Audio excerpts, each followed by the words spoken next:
a todos. Antes de empezar con mi informe semanal, quiero conversar con ustedes sobre mi intervención en el Pleno de la Asamblea Nacional,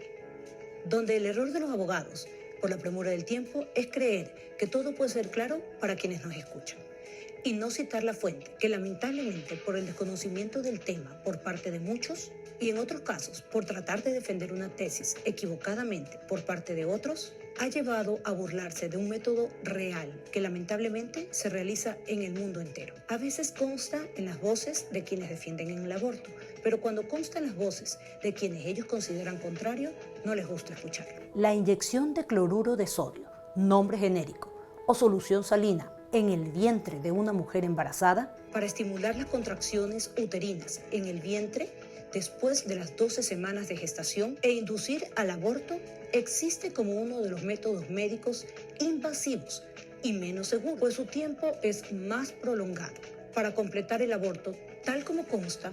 en el denominado aborto sin riesgos, guía técnica y de políticas para el sistema de salud, emitido por la Organización Mundial de la Salud. Lo pueden encontrar en el acápite 2.2.5.3 en su segundo párrafo. Es lamentable que muchas personas se burlen de un método que sirve para terminar con la vida de un feto en el vientre de una madre. Y sobre todo cuando fue citado por mí como uno de los tantos ejemplos para terminar, como repito, con la vida de un feto en formación, y que en esta ley, que se supone que es reparadora para las víctimas de violación, las posturas o criterios, siempre que tengan fundamento, serán respetables. Y aunque no sean coincidentes, pero se manejen con respeto, harán que una sociedad avance como todos deseamos. Las burlas e insultos no encierran para nada la preocupación que este proyecto de ley encierra: las víctimas de violación. Sin embargo, se les olvida en esa ola furiosa de la que han hecho gala en las redes sociales, olvidando que yo no soy el blanco de este tema, sino que es la ley reparadora para las víctimas de violación y no el aborto per se. Así también, tergiversar equivocadamente una parte de mi discurso diciendo que las víctimas de violación tienen que ponerse un método anticonceptivo antes de ser violadas es la idea más descabellada que puedan tener y que puedan utilizar en contra mía. Eso consta en el proyecto de ley y es justamente de lo que reclamé, porque así consta no solamente para las víctimas de violación a las que dicen que post-aborto les pongan un método anticonceptivo, sino también para las mujeres y adolescentes que se encuentran en la cárcel que post-aborto les pongan un método anticonceptivo. Y les reclamé, ¿de qué se trata esto? ¿No estamos hablando acaso de unas víctimas de violación? Sin embargo, tergiversaron mi discurso, pues cuando me referí a que utilicen las mujeres el método anticonceptivo, me refería a aquellas mujeres que dicen mi cuerpo, mi decisión, es decir, aquellas mujeres que no han sido violadas y que deseaban que se apruebe la ley del aborto y utilizaban esa frase. Es a ellas a las que me refería cuando decía que el aborto no es un método anticonceptivo, no a las víctimas de violación. No cabe en mi cabeza ni en la de nadie que a una mujer que vaya a ser violada se les diga que usen primero un método anticonceptivo, porque nadie sabe cuándo puede ser víctima de un hecho tan horroroso y execrable como tal. También, no solamente ahora, sino desde el primer debate, y así envié mis observaciones, como muchos más de los legisladores, y no fueron tomadas en cuenta por la comisión, es que debíamos pensar primero en la ayuda psicológica durante el tiempo que la requieran para todas las víctimas de violación y que no debía haber discriminación en ellas, pues esta es la única ley que va a tener reparación para las víctimas de violación y que entonces no debían esperar a que la víctima esté embarazada, sino que habían, y mostré las imágenes de otras víctimas de violación que quedaban mudas ante este delito tan atroz como la niña de Atacames o como la mujer policía que fue violada en las revueltas que hubieron y que perdió toda posibilidad de quedar embarazada para el resto de su vida. Es a ellas a las que no tienen voz en esta ley, a las que defendí para que también sean parte de estos de esta reparación del Estado, que ellas también tengan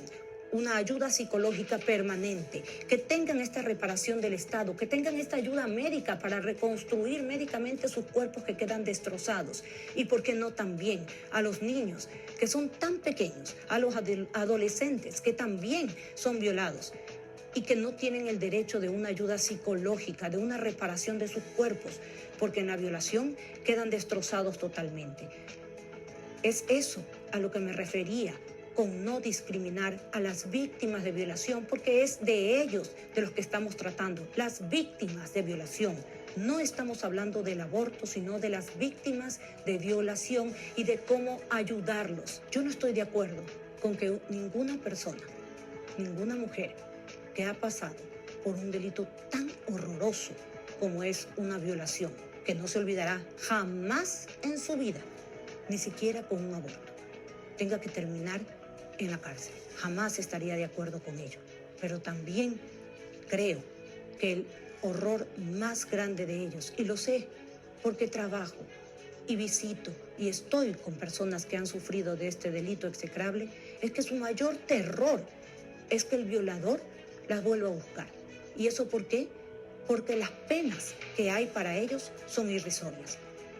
Por eso, un violador no debe salir nunca más de la cárcel, porque a igual delito, igual pena. El delito que han cometido contra ellos no se les olvida nunca, porque entonces el violador debe salir de la cárcel. Dicho esto, ya depende de ti si vas a compartir esas burlas sabiendo que hay información totalmente corroborable. Para muchos este tema es muy sensible y lo entiendo. Y también va en contra de sus tesis, también lo entiendo. Pero el camino fácil no es la burla y mucho menos el ataque. Ahora sí quiero compartir con ustedes mi resumen semanal en mi tarea dentro de la Asamblea. En la Comisión de Participación Ciudadana, Transparencia y Control Social presentamos la planificación anual para el año 2022. Durante mi intervención sugerí que se priorice el tema de Proinco, que donde hay 1.400 familias afectadas por la estafa que se dio por esta compañía y por su representante, el señor Rivadeneira. Sobre todo atender el caso Proinco, señor presidente, de forma urgente, emergente y como una prioridad, porque la respuesta de la Superintendencia de Bancos no tuvo la respuesta que les exigimos como comisión y que para los señores de Proinco y para cada uno de los miembros de esta comisión ha sido como una especie de burla, más que para nosotros, para 1.400 personas y familias que esperan la recuperación de su dinero. Y muchos han muerto ya esperando eso. En el Pleno de la Asamblea, entre otros temas, tratamos el segundo debate del proyecto de ley que despenaliza el aborto en los casos de violación en el país. En mi intervención defendí los derechos de las víctimas de violación, quienes deben recibir la protección integral del Estado. Las víctimas de violación deben ser protegidas por el Estado y la discriminación de la que habla la sentencia no es hacia las víctimas de violación en diferencia con las víctimas de violación que sufren de alguna discapacidad por el artículo 150 del COIP. No, si fuera así, entonces todas las víctimas de violación estarían discriminadas, todas. Para finalizar, quiero compartir con ustedes mis entrevistas, una de ellas en Radio I99, donde conversamos sobre el uso progresivo de la fuerza. Lo que se trata es, supuestamente, con este proyecto, es de darle a una ayuda a la fuerza pública para que no sea tratada dentro del COIP como el resto de los ciudadanos, en lo que yo estoy de acuerdo cuando se dice por parte tanto del Ejecutivo como del resto de autoridades que no es posible que un policía que está con otro tipo de actitud cuando sale a la calle, diferente del resto de los seres comunes o de los ciudadanos, a la calle no estamos para salir a perseguir o a estar atentos si es que se comete un delito. No, ellos salen con esa actitud en busca de la persona que esté cometiendo un acto contrario a la ley. Como yo estoy proponiendo en mi reforma al COIP, el aumento de penas así de 50 a 70 años, que haya acumulación de penas por cada delito que se comete. Si comete 3, 4 delitos, se sumen cada una de las penas, que no haya rebajas, que no haya sustitutivas, también para que los jueces y los fiscales no sean o no se sientan intimidados por cada uno de los delincuentes de máxima peligrosidad, que hayan jueces, fiscales y abogados defensores sin rostro, de tal manera que no aparezcan, como se vio en las noticias, estos regalitos sobre los carros de los jueces, y ellos no le den la libertad a estos de máxima peligrosidad y que no salgan a la calle nunca más, ni violadores, ni los que causen muerte a las víctimas, ni los narcotraficantes, ni los sicarios, ni ninguno de estos que cometan delitos execrables. Así también en Radio Centro, donde también tratamos el tema sobre la violencia digital. Sobre violencia sexual digital, sí fue aprobado, ahí se quería integrar que la violencia sexual digital también sea sobre la violencia que se hace de género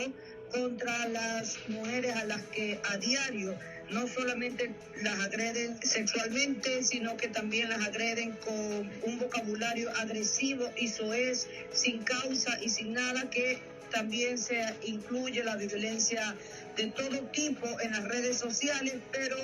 hubo una queja y un pedido que solamente sea para eso. Yo pedí también que dentro de esa se incluya el cambio y se incluyan los delitos que reprimían a la mujer bajo el dominio de sus parejas, aquellas que, por ejemplo, dependían económicamente de ellos y que a través de eso se les generaba violencia de género y terminaban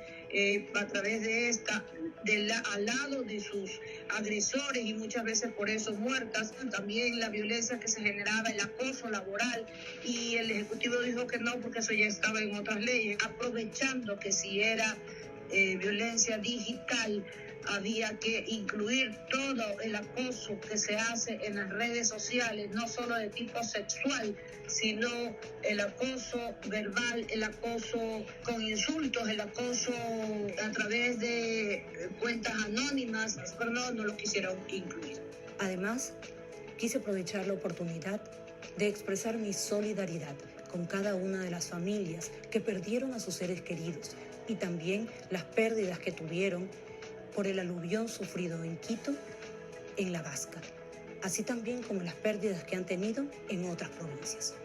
A todos los ciudadanos les expreso mi compromiso con cada uno de ustedes. Mi trabajo, dentro y fuera de la Asamblea, continúa.